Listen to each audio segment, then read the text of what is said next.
See, Sanatan, as many of us might already know, means eternal, broadly timeless. Meaning, Sanatan is something that does not pertain to any specific age, era, or period. It is something that must hold true irrespective of the point of time. So, what is it that does not change with time? The human being's fundamental condition is something that has been found to remain the same, irrespective of the era or period. So, the human being is born with ignorance and in bondage.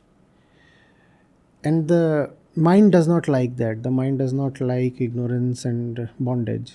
So the mind longs for understanding and liberation from bondage.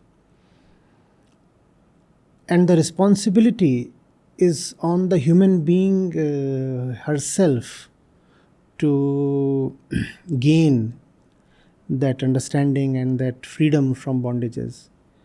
This responsibility is called Sanatan Dharma. Sanatan Dharma.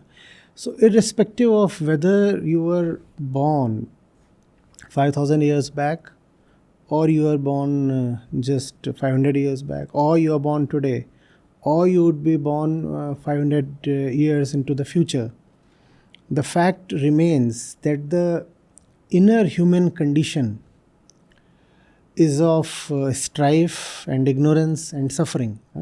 And it's not just about the time. It's also invariable across space. So it does not matter whether you are born in India or China or Africa or Europe. The inner condition remains the same.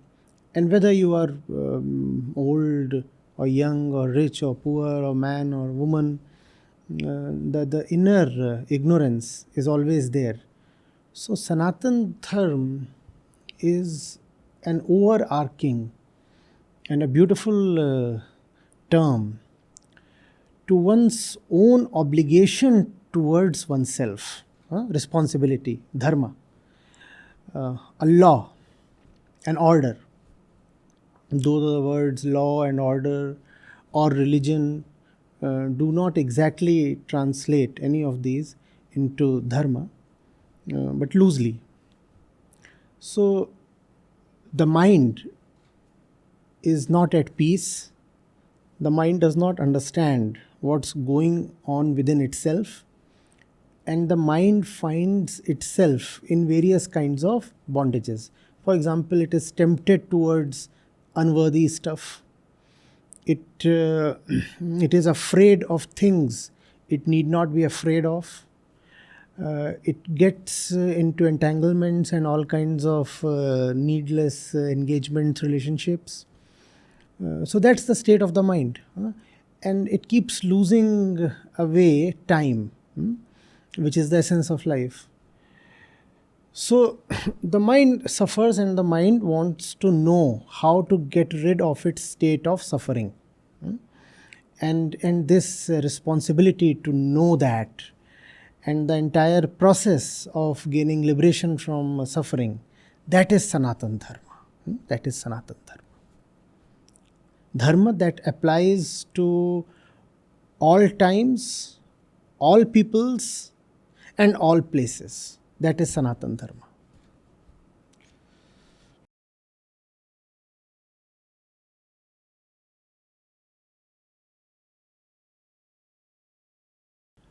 Yes, I have seen the remark made by him. And it's a classic case of straw man fallacy. He's taking Sanatan Dharma as something which it is not. And then this distorted idea or image of Sanatan Dharma that he has, he is lambasting it, criticizing it. To some extent, I understand where he is coming from. But the whole subject merits greater responsibility. You see, what is it that he is saying? He is accusing Sanatan Dharma of a few things. One is that it divides and promotes inequality. He says it's a divisive principle. The fact is just the opposite. The thing is that Sanatan Dharma is founded on the principle that all human beings ultimately have one core and common true identity, and that identity is called as Atma. If you go through the fundamental scriptures, which is the Upanishads and the Brahma Sutra and the Bhagavad Gita, Vedanta that is, they will clearly tell you that all the differences among all human beings are just superficial. Caste, color, creed, language, gender, economic status, age, persuasion, ideology, does not matter. Wherever you find differences, those differences are unreal. In fact, Sanatan Dharma goes to the extent of saying that because the world is just differences manifested, all you see is diversity, therefore the world itself is not strictly real. What is real is that which is not different from entity to entity. That invariable, constant and common entity is called Atma. So Sanatan Dharma is actually a great unifier. Rather than saying that it divides, etc., we must understand what the fundamentals are. Now, how they are practiced today is a different matter altogether, and we can take that up separately. But if you are talking of Sanatan Dharma, then you are talking of the thing as it is meant to be. You cannot take the distorted practice of something and then use the distorted practice to allege that the thing itself is despicable or worthy of criticism. For example, there is medicine, the entire scientific field of medicine. Now there can be a quack who does not understand medicine, who fraudulently practices some kind of forgery, and because of that his patients suffer, and there might even be cases of death and all those things. Now you cannot pick that example up to prove that the field of medicine itself is worth condemnation and should be dropped, and you want to eradicate medicine itself from the face of earth, as our friend has said that Sanatan Dharma should be wiped out.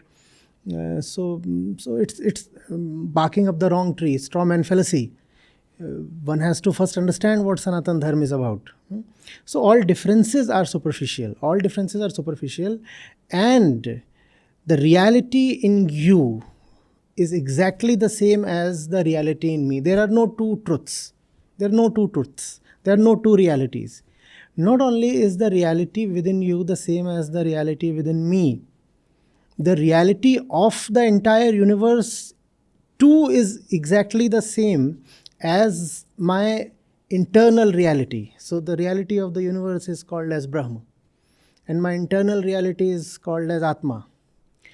And then Sanatan Dharma, which is best expressed in Vedanta, goes on to say that Atma and Brahma are identical. So that is the extent of unification. Where is the question of Sanatan Dharma being divisive or a promoter of inequality? So that was the first allegation. The second thing that he insinuated was related to caste. You see, caste is a social evil.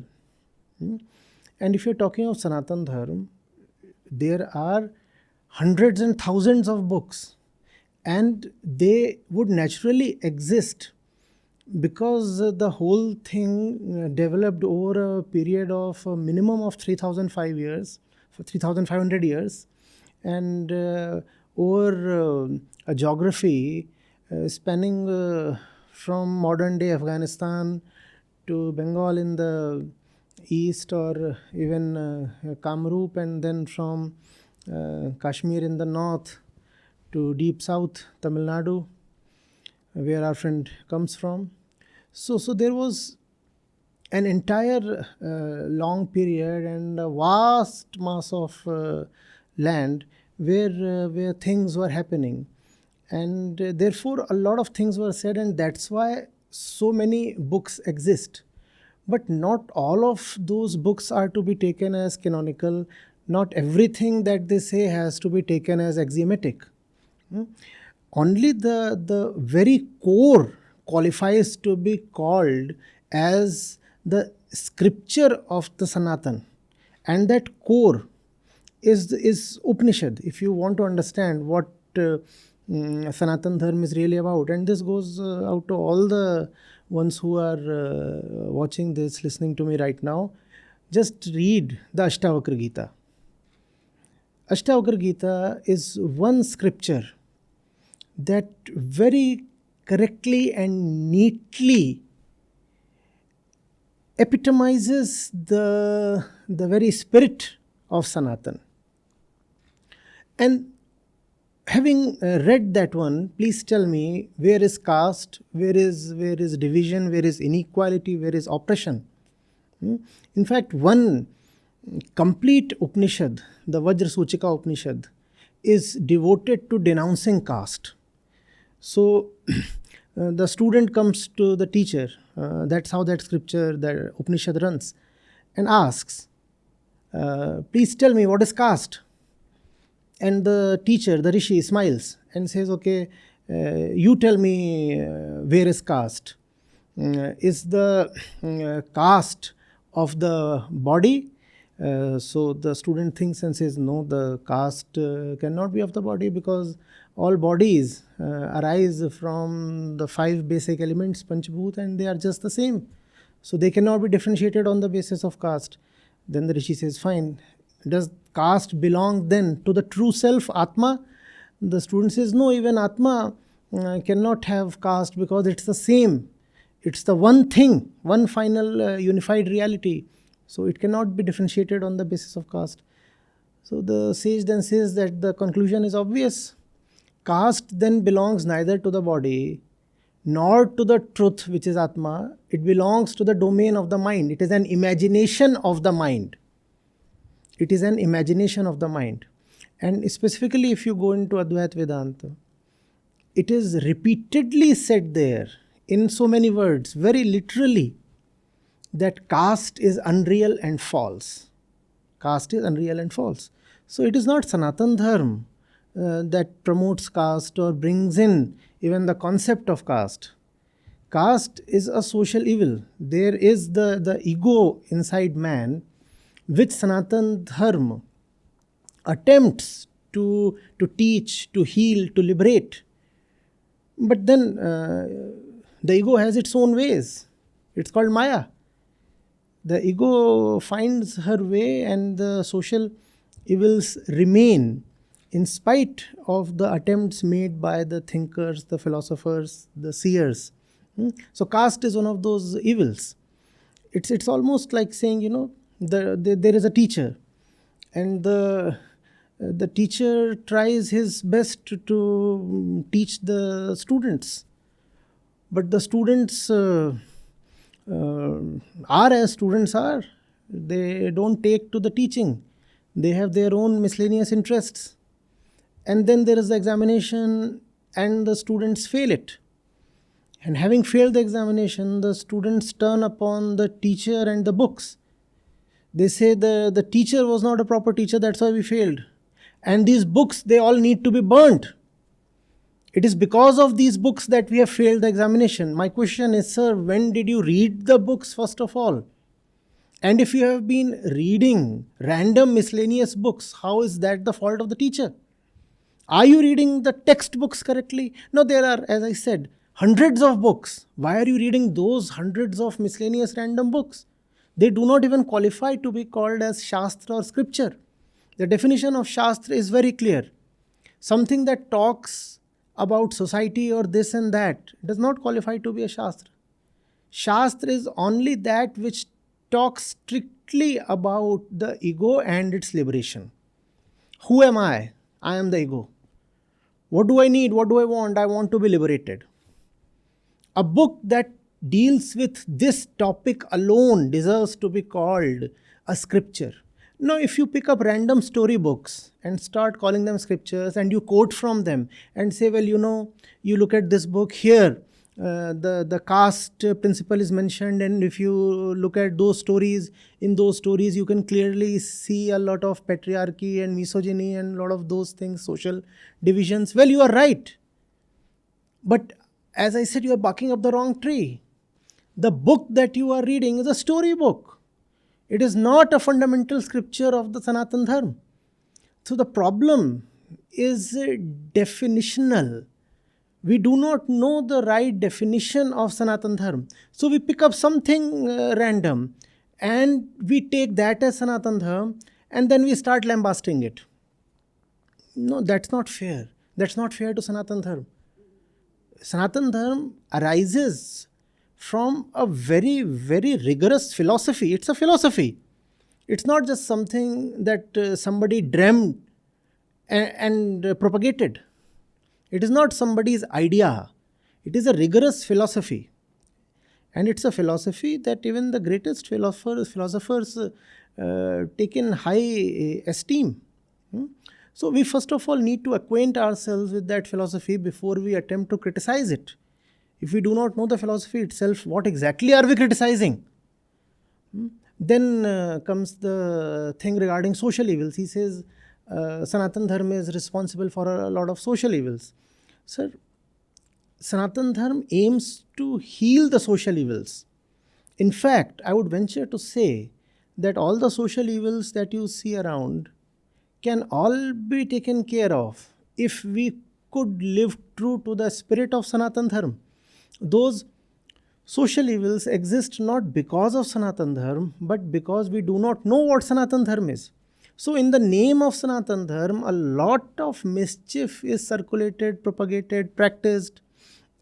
So all that is happening. Now, having said all this, you see, I understand where the speaker is coming from. You see, it is indeed true that caste and discrimination and misogyny has been the practiced fact of Hinduism. So he is looking at all those things, and then he is jumping to the conclusion that all the social evils that he has been witnessing or has read about are because of Sanatan Dharma. No, that is not true. They exist because of an imperfect understanding of Sanatan Dharma. In fact, I am being just too lenient, just too generous when I say imperfect understanding. The fact is that 99.99% of those who call themselves Hindus or Sanatanis have never ever read their core scriptures. What they dabble with is storybooks, and that does not take them anywhere. So they do not know what their dharma is about. The tendency of the ego is to divide and exploit. So be it India or be it any other place, the ego attempts to exploit. That's why world wars are fought. That's why there is caste, there is class, there is exploitation of all kinds, there is colonialism, and there is arms race, and all kinds of mischief. That's why there is the climate change catastrophe looking at us now. So it's the ego, it's the basic animal nature of man that makes man exploit man. And the animal within, when it gains the support of man's intellect, can act in very devious and cunning ways. The animal provides the intention, and the brain provides the intellect. And when the animal intention gets coupled with a sharp intellect, the result can be devastating. One of the results can be that you can start masquerading your evil intentions behind the name of religion. The intention is to exploit, but you can start calling it religiosity. And that's what we have done. That's what has been happening in the Hindu fold. All that you want to do is exploit your fellow human beings, or exploit women, or exploit this or that. But you cannot morally say that you just want to exploit. So what do you do? You justify your evil deeds in the name of religion. You say, I'm saying this because this has been mentioned in such and such book, and that book is a core book. Therefore, I am just being religious when I am oppressing you or exploiting you. That's what's been happening, and that was witnessed in Tamil Nadu to a great extent. And we know how EVR, Periyar fought against it, and Stalin has named Periyar in his comment. So we kind of know where he's coming from, and to that extent, one has to be sympathetic to his position, because he's been receiving a lot of criticism, and even I feel that he has been irresponsible in making his comments. But what also needs to be seen is that indeed there has been a lot of discrimination, exploitation, and all kinds of mischief and very deadly deeds in the name of religion. But that does not mean that we throw the baby out along with the bathwater. If you have to remove social evils. Do not remove dharma itself. You do not probably understand the consequences if a society loses its dharmic bedrock. You do not understand what man would be without dharma. We think religion is just a nuisance. We think we could be totally hunky-dory even without religion. No, that's not the case, sir. Man is not animal. Animals do not need religion, because animals are all right as they are. Man is a special being. We need religion because we have a perpetual longing for light and liberation. And if there is no religion, where is light and where is liberation and where is love? And when I say we need religion, I do not really mean a set of beliefs or dogma. Religion typically is characterized by a founder, by a set of beliefs, and by certain compulsory rituals, etc. No, that's not what I mean by religion. When I'm saying religion, I loosely mean dharma, though religion, as we said, does not translate into dharma, but loosely. So man needs dharma. Let's not try to create a society that has no dharmic moorings. The results will be very devastating. The mind will go insane if it cannot move towards liberation. Man is not born to live in bondages. Dharma is the movement from bondages towards liberation. Though I fully appreciate that that is not how dharma is practiced in the society. That is probably also not how dharma has been practiced ever in the society. But we cannot denigrate a concept just because it has not been understood. That's being very, very unfair to the concept. So let's please understand and respect the concept. So that's it. On the point of whether he should apologize, I suppose as mature people, as adults, we have to leave it to his good discretion, whether he apologizes or not. That's something that he has to say. We are nobody to enforce it on him. However, if I were in his place, I would definitely express regrets for not being responsible enough to first understand and then articulate. If I want to speak on a topic, it is my responsibility to first of all do my homework and the right kind of academic research.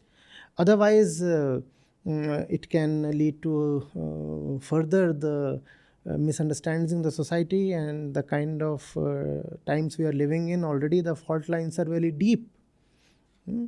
As responsible public functionaries, we should be aiming to create bridges, not deepen the fault lines.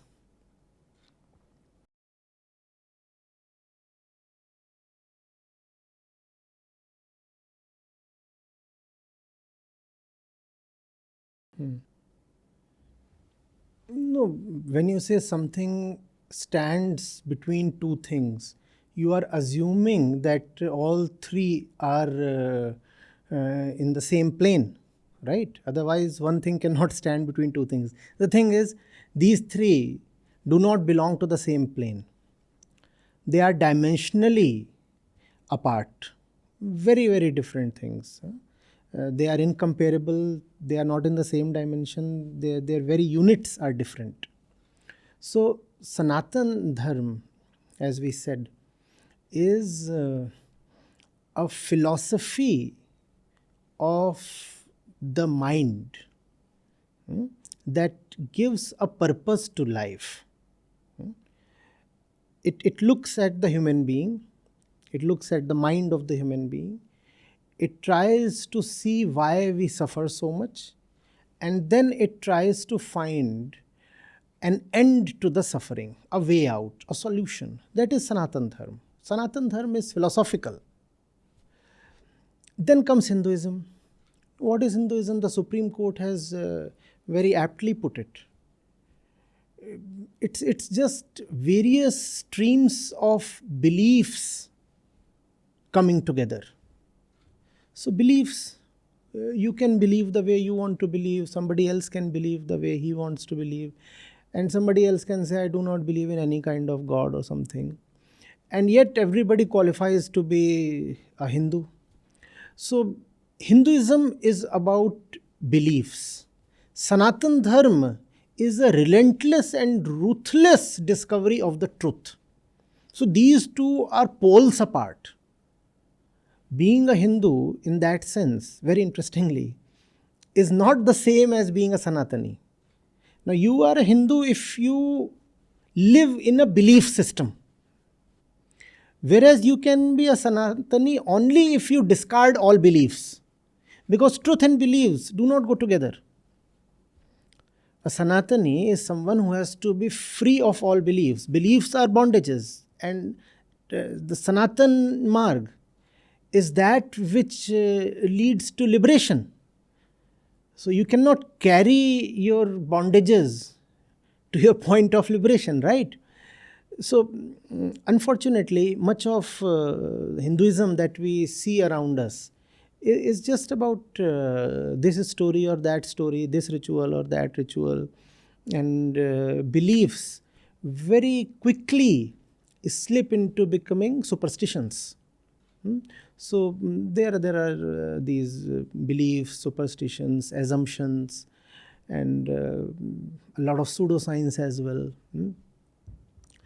So sadly, that's what most of Hinduism is about. But Sanatan Dharma, that's something dimensionally different. That's something of the skies. You look at yourself, you figure out what is it that ensnares you. You look at yourself, you ask, where are your beliefs coming from? Where are your ideas coming from? Where are your desires, hopes, ambitions, relationships? Where are all these things coming from? And then you ask yourself, where am I in all this? If all my desires are coming from external influences, if my targets, goals, ideologies, all are borrowed stuff, where am I in all this? It's all just a collection of imprints that I have somehow started calling as I. So that's Sanatan Dharma. The Sanatan Dharma is beautiful, neat, very rigorous, and very unaccommodating in that sense. Hinduism, we have talked of, we see all around us what Hinduism is. One good thing, however, about Hinduism is that it is quite liberal. You can worship the deity of your choice. You can go your own way, and there is no central authority that would declare you a non-Hindu. Then comes Hindutva. Now, Hindutva again is something totally different. It is not related in a deep sense even to Hinduism. If you will go to the academic side and look at the definition of Hindutva, it's a political ideology. It's a political ideology that wants to uphold cultural nationalism. So, these three are very different, and there is hardly anything that unifies these three. However, in common belief and in common parlance, these three somehow have come to mean broadly the same thing, or at least these three terms point in the same direction in the common imagination. That is not right. There is not much in common between Hinduism and Hindutva, and there is not much in common between Sanatan Dharma and Hinduism. Sanatan Dharma is a pursuit of truth. Hinduism, belief system, and Hindutva, it's a political ideology dealing in culture. A particular kind of culture must rule. And culture and nation must be synonymous.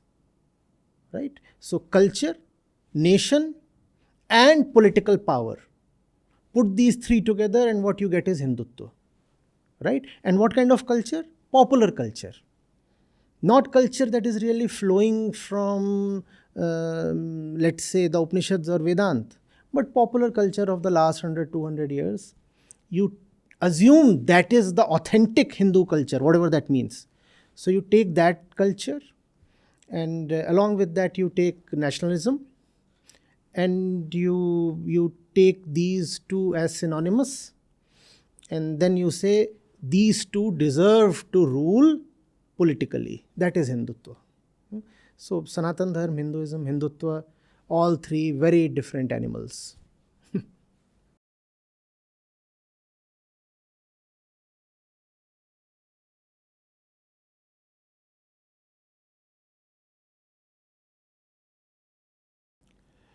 We are being far too generous than we need to be. Even to misunderstand something, you must first of all attempt to understand it. Here in India, who wants to attempt to understand religion? Religion is not something that comes to a child by way of understanding. Religion is something that is handed over to us as a doctrine, as a dogma. You just take it. This is something that you must believe in. Otherwise, you'll be ostracized and ridiculed. Are you getting it? So there is no understanding. Understanding does not mean that you have to go by a story. Understanding means that you have to apply your mind, your intellect, your attention. You have to ask questions. There has to be genuine inquiry for understanding to occur. But somehow inquiry is hardly encouraged in the field of dharma. Whereas dharma is all about inquiry. You see, Sanatan Dharma is founded on self-inquiry. Atma Jigyasa, that's what results in Atma Gyan. Self-inquiry resulting in self-knowledge, and self-knowledge resulting in liberation from the self. That's what Sanatan Dharma is supposed to be. Instead, all that we have is dogma. Dogma, beliefs, stories, and stuff that is handed over to us, legends, folklore, and that's what we somehow have come to brand as religion. Now, that is not religion at all. In fact, dharma is exactly the opposite of belief. Now, I'm saying that the third time in these 30 minutes, but that's something that cannot be reiterated too much. We need to constantly remember that. Dharma is not belief. Dharma is inquiry. I want to understand. I want to know. Dharma is an upliftment of consciousness. not the subduing of consciousness under the weight of age old garbage, right? So it's high time that we go to our scriptures. It's high time we apply ourselves to life, because dharma is not just about reading a book. It's about learning from life itself as well. Hmm? These are the two wings of the dharmic bird. You have to look at the highest words that your elders, your predecessors have left for you, and you have to apply your own mind to your own life. You have to go deep into your experiences, and I'm not talking about mystical experiences. You have to go deep into your everyday experiences, and from there learn about life. And when these two things happen together, learning from a book and learning from life itself, then there is flight. The bird then soars into the sky, and that is liberation.